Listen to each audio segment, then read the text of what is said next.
Dameon Nelson of the Pro Wrestling Report here with Consequences Creed of TNA Wrestling. Consequences Creed, one of the newer superstars in TNA. Thank you so much for spending a little bit of time with us. Why don't we tell the fans all over the world out there how you got your start in professional wrestling?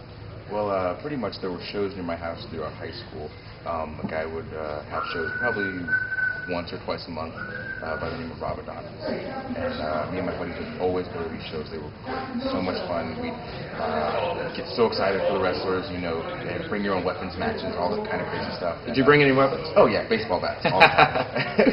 But after a couple of months of this, probably a month or two before I graduated high school, he told us that he was starting a wrestling school.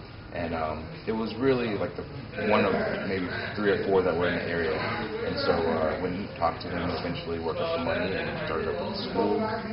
Went off to South Carolina for college. Met up with another guy up there named Brody Ray Chase. And he polished me up and gave me the rest of my training. And since then, I've just been traveling the Southeast, getting work from Florida, the Carolinas, Georgia, Tennessee, all over the place. And luckily, I got to train with AJ a little bit, and he kind of pitched my name to TNA when they needed somebody for Bound for Glory last year. And after that, a couple of days later, they sent me a contract, and I got in.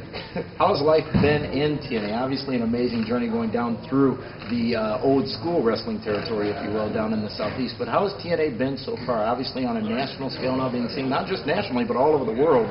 And being a superstar, how does it feel? It's great. It's great. The first thing, when we first saw me on Impact for the first time, I was with one of my buddies in school, and it was just like mind-blowing. You know, I hate it because you know, I know guys that have been in the business for 10, 20, 30 years and haven't gotten a shot, so I just feel so lucky to be here and having so much fun while I am. You know, you don't know how long it's going to last, so I'm just trying to take everything in as much as I can. If you had to think about the couple of people who may have influenced you growing up, that you watched on TV or maybe went to the events to see, who were those people? Definitely all the guys like Kurt Angle, Dudley's.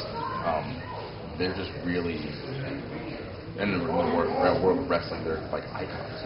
So watching them and just learning from them, and finally being here to get advice from them and just being like the same locker room as them, just blows my mind, and it's awesome. I had the privilege of being here in the Impact Zone actually when you made your debut a while back, and we fast forward to just this past weekend, TNA No Surrender, the pay-per-view in Canada, where you came out obviously very patriotic. Was that odd? No, I mean, as far as the reaction from the fans, obviously it was fine, but the reaction from the fans. I can understand where they're coming from, but I wasn't going to back down because, you know, I got to be all about my country, and I wasn't going to change just because we went somewhere else. So, the business right now, the sport that is professional wrestling. Obviously, several companies out there nationally, the top of which being TNA and WWE, and several others out there, Ring of Honor and such. Your overall opinion of the wrestling business right now? I think it's growing. I think it kind of fell off for a little bit. People weren't as into it as they were at one point, but I definitely feel like it's getting back to possibly where it used to be, and I really hope that happens because wrestling is a great thing, and there's lots of good role models for kids. There's lots of great things going on, charity work and things like that, and I just hope that wrestling gets back to where it was. And a lot of those things don't get a lot of attention. All of the philanthropic efforts that the wrestling businesses make, specifically TNA, just don't get that appreciation that it needs because there's this black eye, if you will, on professional wrestling at times. You came very close to winning the X Division Championship just this last week. Let's take a fast forward. 3 years down the road, where do you see Consequences Creed? Heavyweight champion.